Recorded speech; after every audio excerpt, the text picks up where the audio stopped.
Halo teman-teman, selamat datang kembali di Mister Film. Dimanapun kalian berada, Mister Film harap semoga saja kalian semua selalu dalam keadaan sehat, berkecukupan, dan tidak kurang suatu apapun di dalam hidupnya. Pada video kali ini kita akan membahas dua buah cerita di dalam film seri horor yang ditayangkan oleh Apple TV. Cerita pertama mengisahkan tentang seorang wanita muda yang menemukan luka bekas gigitan di sekujur tubuhnya. Sementara pada cerita kedua, mengajarkan kepada kita bahwa kata-kata yang kita pergunakan sehari-hari sebenarnya lebih mematikan daripada sebuah butiran peluru. Sebelum videonya kita mulai, Mister Film kembali mengingatkan kepada kalian semua kalau ini adalah sebuah konten spoiler. Mari kita masuk ke dalam alur cerita filmnya.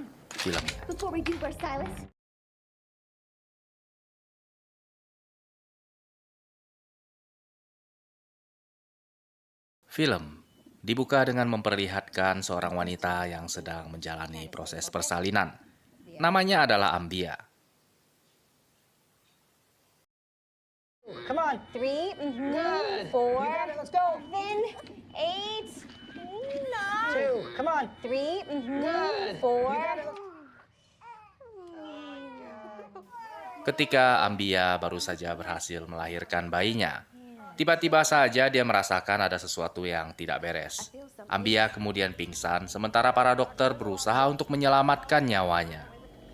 Oh, you're taking her right now? I'm telling you, something's wrong. Just try to relax. Esme, I think you should see this. Oh, it's a bloodbath, isn't it? Honey, can someone tell me something? Clean the halls. Namun syukurlah, nyawa Ambia berhasil diselamatkan. Bayinya juga tumbuh menjadi anak yang sehat. Di dalam keluarga kecilnya itu, Ambia dan suaminya masing-masing memiliki tugas yang sudah disepakati bersama. Breakfast? Yes. Come on, buddy.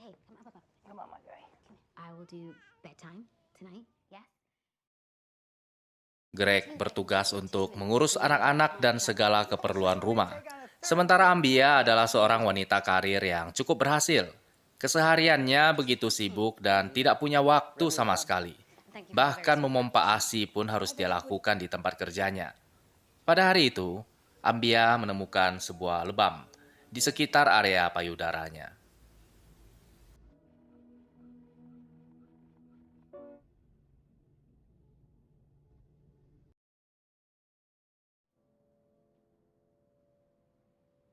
Sepulangnya ke rumah, Ambia mendapati bekas gigitan di dadanya itu kini semakin menjalar. Dia mencoba untuk memberitahu suaminya. Namun percakapan itu segera teralihkan oleh canda dan tawa. Mereka berdua kemudian Did you really want to spend that time looking at weird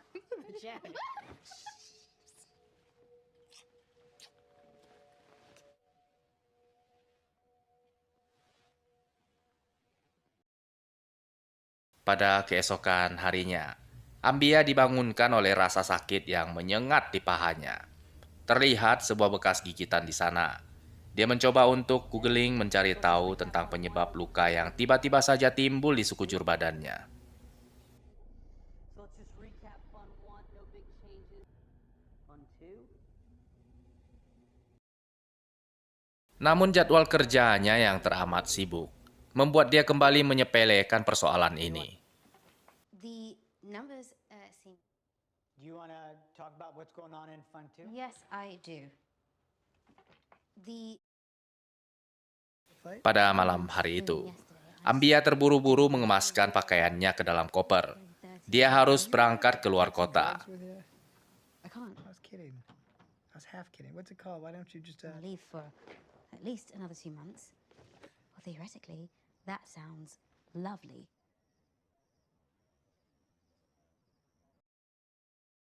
Profesi Ambia sebagai seorang wanita karir membuat dia harus sering melakukan perjalanan bisnis. Melobi dan menjamu rekan-rekannya yang ada di kota lain sudah menjadi salah satu tuntutan pekerjaannya. Greg berulang kali menelpon Ambia, namun Ambia tidak menerima panggilannya. Dia sibuk berpesta dengan semua rekan-rekan bisnisnya. Yes, look at that. Welcome to freedom. Welcome. It's very... All right. Here it comes. We spent $300 on songs.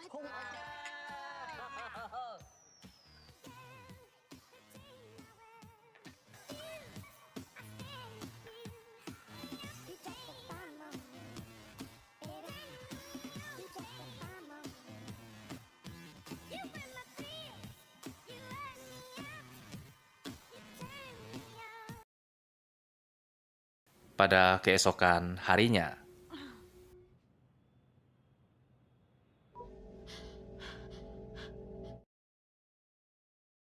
Ambia pun segera pulang ke rumahnya.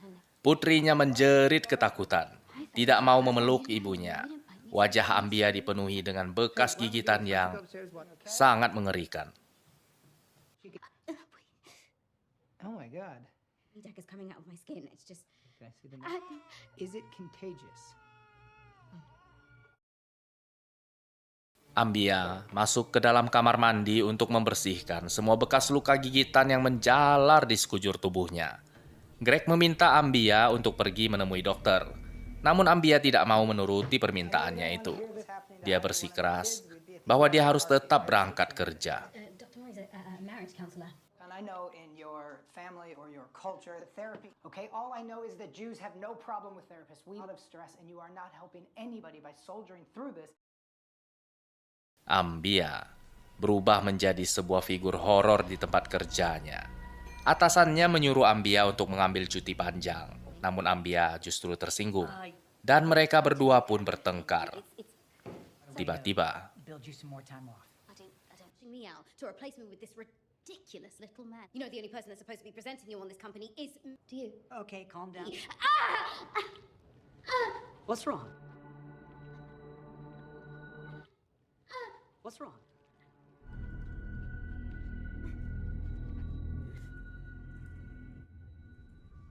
sebuah gigi keluar dari buku tulang jemarinya. Ambia terbangun mendapati dirinya sedang berada di rumah sakit. Perawat menjelaskan kepada Ambia bahwa dia sedang menjalani isolasi di sayap koridor karantina penyakit menular. I will sue you. The last time I was here. Ketika Ambia sedang berkelana menjelajahi setiap ruangan yang ada di lantai isolasi itu, dia menemukan sebuah ruangan yang dipenuhi dengan para wanita yang memiliki penyakit yang sama.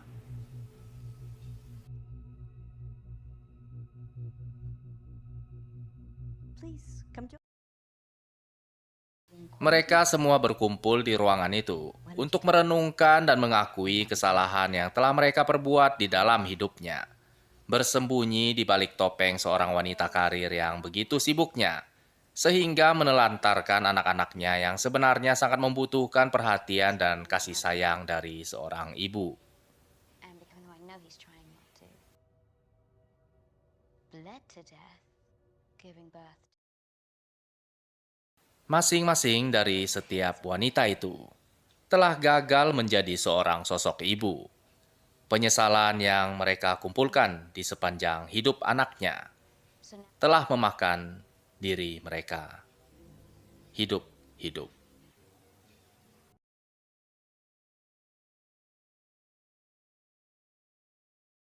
Film mengambil latar di era koboi tahun 1800-an. Terlihat seorang gadis muda yang sedang asik menunggangi kudanya. Namanya adalah Jen. Dia tinggal berdua dengan ayahnya yang bernama Jim.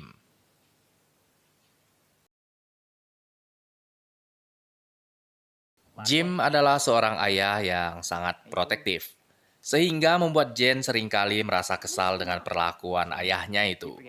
Namun meskipun demikian, Jen sebenarnya juga sangat menyayangi ayahnya. Know how to talk. Yes, those two. But I mean, all these I'd rather stay here. alone. Want to come? For old time's sake? No. Setiap kali ayahnya berangkat ke kota, tinggallah Jen seorang diri di rumah. Dia mengurus kudanya, menghabiskan waktu dengan melukis sahabat kesayangannya itu, dan kemudian membuat makan malam dan menanti ayahnya pulang.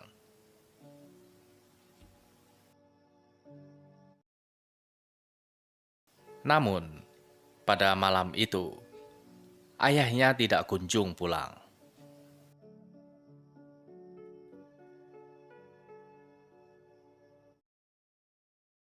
Pada keesokan harinya pagi-pagi sekali Jen segera bergegas menuju kota. Hatinya bagaikan tersambar petir. Dia melihat ayahnya tergeletak di atas tanah, terbujur kaku dan sudah tidak bernyawa. Sebuah lubang peluru menembus perut ayahnya itu.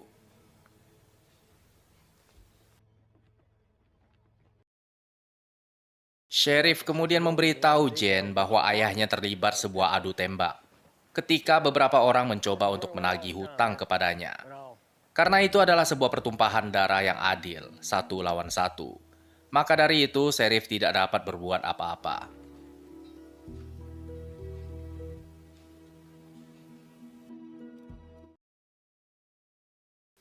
Jane pun kemudian mengubur ayahnya.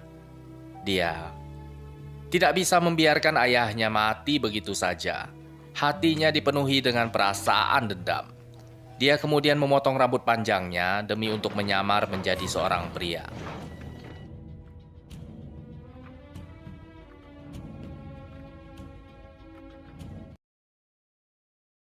Ketika Jane baru saja hendak berangkat untuk mencari orang yang telah membunuh ayahnya, tiba-tiba saja Millie mendekatinya. You're excited, even though you never hung out with him on Earth? What? Is that part of the mourning process? No. Millie adalah putri sulung dari seorang pastor yang sangat dihormati di kampung mereka. I'm not going to Virgin. Dia dan Jane sudah berteman sejak mereka berdua masih berusia kanak-kanak. Sebenarnya, kedatangan Millie ini adalah untuk mengucapkan bela sungkawa atas kematian ayah Jane. Namun begitu dia mengetahui kalau sahabatnya ini berniat untuk membalas dendam, Millie pun segera mencoba untuk menghentikan Jane dengan mengutip berbagai macam kutipan di dalam Alkitab.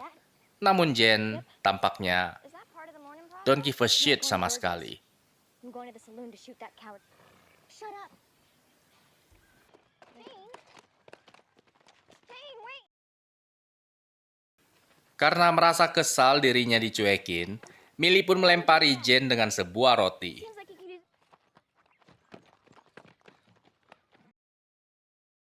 Singkat cerita, akhirnya Jane menyerah menghadapi kecomelan sahabatnya. Dia membawa serta Millie ikut di dalam perjalanan balas dendamnya itu.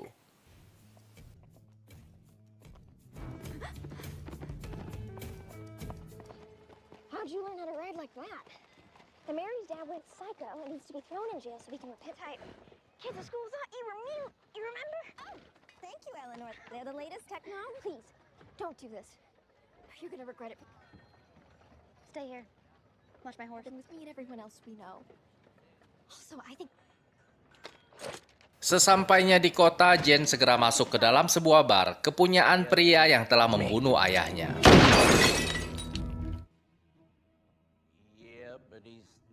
Namun bartender tidak mau memberitahukan kepada Jane di mana lokasi tempat persembunyian bosnya. which will be next. Semua itu berubah ketika Millie melangkah masuk ke dalam bar. 80 yards out. Why?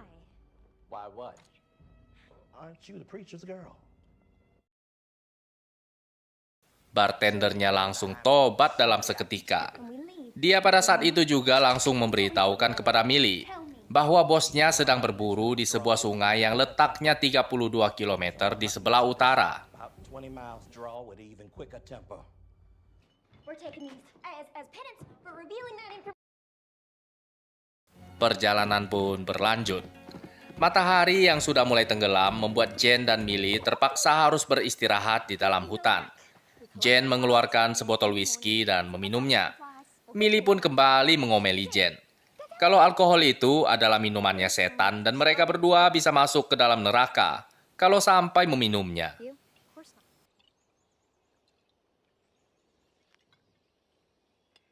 You're not curious? Ah, bodo amat lah, yang penting joget dulu malam ini. What?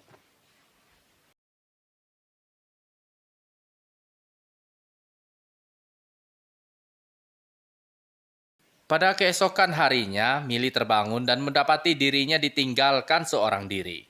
Jane melanjutkan perjalanan itu sendirian. Menyusuri aliran sungai hingga tiba di sebuah pondok di tengah hutan. Dia melihat kuda ayahnya sedang tertambat di sana.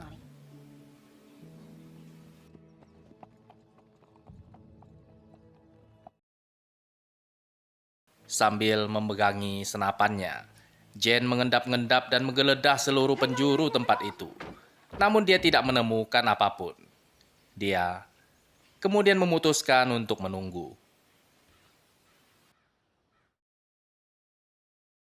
Tiba-tiba, sebuah kereta kuda berjalan mendekati pondok. Ternyata Millie berhasil menemukan Jen. Dia meminta tumpangan kepada seorang pak tua yang kebetulan melintas. Mereka berdua pun langsung bertengkar. I'm out here risking my life for you, and you chose to come along because you're acting crazy. I'm angry. You wouldn't know McCall's whereabouts in the first place for me.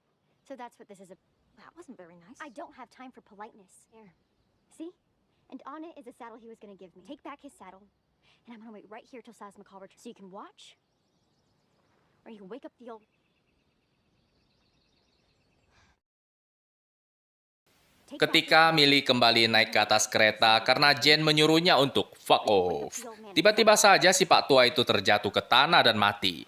Millie pun berusaha untuk membangunkannya. Ketika mereka berdua hendak menyembunyikan mayat pak tua,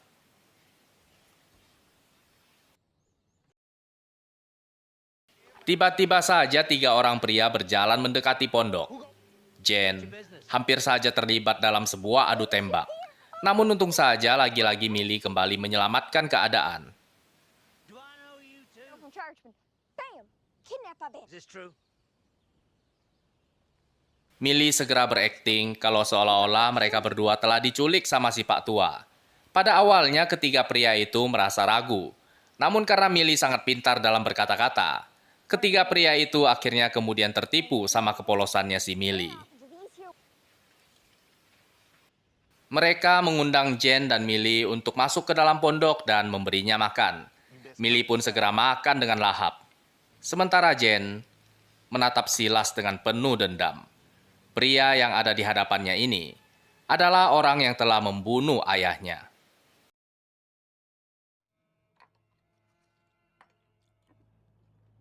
Sorry. Dia pun menggapai pistolnya dan berniat untuk menghabisi Silas. Namun Millie segera menghentikannya. Millie tiba-tiba saja kembali memainkan sebuah trik dengan perkataannya. Dia berkata kepada Silas bahwa putri Silas yang bernama Mary adalah teman sekolah dari mereka berdua. Silas pun dalam seketika itu juga langsung gelagapan. Sorry. I know I'm a work. Please, I beg you, just tell her to come home. Millie berkata kepada Silas bahwa Mary telah mengutusnya untuk menyampaikan sebuah pesan, bahwa dia sangat kecewa dengan sikap ayahnya yang tidak pernah memberinya perhatian dan kasih sayang. Ditambah lagi sekarang, semua penduduk kota telah mengetahui bahwa Silas meniduri istri dari adik laki-lakinya sendiri. I mean, she was. To all men. Mary ingin ayahnya tahu bahwa dia sangat malu karena telah memiliki seorang ayah yang begitu menjijikkan.